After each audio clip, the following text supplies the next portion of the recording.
பிஸ்தா பருப்பில் இனிப்பு சுவையுடைய நறுமண எண்ணெய், கலோடானிக் என்னும் அமிலம் ஆகியவை காணப்படுகின்றன. இவை நரம்பு மண்டலத்தை தூண்டி ஆண்மை சக்தியை அதிகப்படுத்தி புத்துணர்ச்சியையும் உண்டாக்குகிறது. பிஸ்தாவில் நார்ச்சத்துக்கள் மற்றும் அத்தியாவசிய ஃபேட்டிக் ஆசிட்கள் அதிக அளவில் உள்ளன.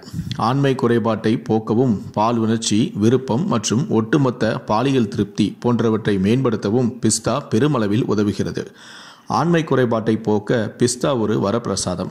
விருப்பத்தன்மை குறைபாடு, பாலியல் அதிருப்தி, பால் உணர்ச்சி செயல்பாடு, புணர்ச்சி முறை, பாலியல் விருப்பம் மற்றும் ஒட்டுமொத்த பாலியல் திருப்தி போன்றவற்றை மேம்படுத்த பிஸ்தா பெரியமளவில் உதவுகிறது. தினமும் ஒரு கை நிறைய பிஸ்தா உட்கொள்வதால் நீங்கள் இந்த பலனை அடையவும் முடியும். இதனை நீங்கள் சாப்பிடவும் பழகிக்கொள்ளுங்கள். பிஸ்தா பருப்பு மிகுந்த ஊட்டச்சத்து கொண்டது.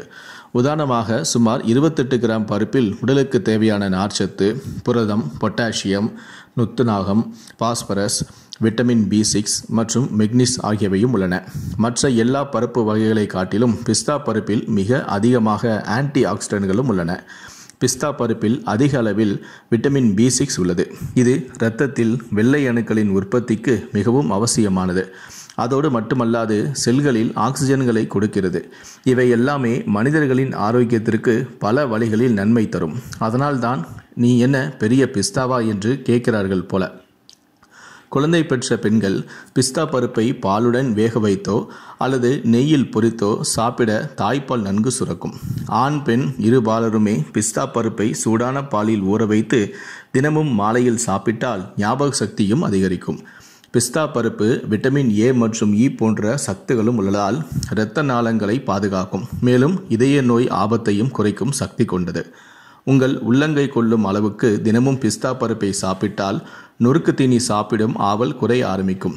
பிஸ்தா உடலில் உள்ள கெட்ட கொழுப்பை குறைப்பதோடு ஆரோக்கியம் தரக்கூடிய கொழுப்பையும் அதிகரிக்க செய்யும். பிஸ்தா சாப்பிடுவதால் நீரிழிவு நோயும் கட்டுப்படுத்தப்படும். ஜங்க் ஃபுட் அருகில் இருந்தால் நிச்சயம் கை தானாகவே அதை நோக்கி சென்றுவிடும். இதை தவிர்க்க பிஸ்தா, பாதாம், முந்திரி போன்ற பருப்புகளை சாப்பிட்டால் அவை ஊட்டச்சத்து தருவதுடன் மாலை நேர பசிக்கு ஏற்ற ருசியான உணவாகவும் இருக்கும். பிஸ்தாவில் கொழுப்பு அதிகம் என்று நீங்கள் நினைத்தால் அது முற்றிலும் தவறு. அதில் புரதமும் நார்ச்சத்தும் தான் அதிகமாக உள்ளது. உடலில் உறுதி செய்யும் ஆன்டி ஆக்சிடென்ட்கள் பிஸ்தா பருப்பில் நிறைந்துள்ளன. பிஸ்தாவை நம் இஷ்டத்துக்கு எப்படி வேண்டுமானாலும் உணவில் சேர்த்து கொள்ளலாம். அதை மிதமாக வறுத்து உப்பு காரம் போட்டு கூட சாப்பிடலாம். அல்லது வீட்டில் பாயாசமோ கேசரியோ தயாரிக்கும் போது கூட பிஸ்தாவை சுவையூட்டியாக நீங்கள் அதனை பயன்படுத்தி நீங்கள் சாப்பிட்டு கொள்ளலாம்.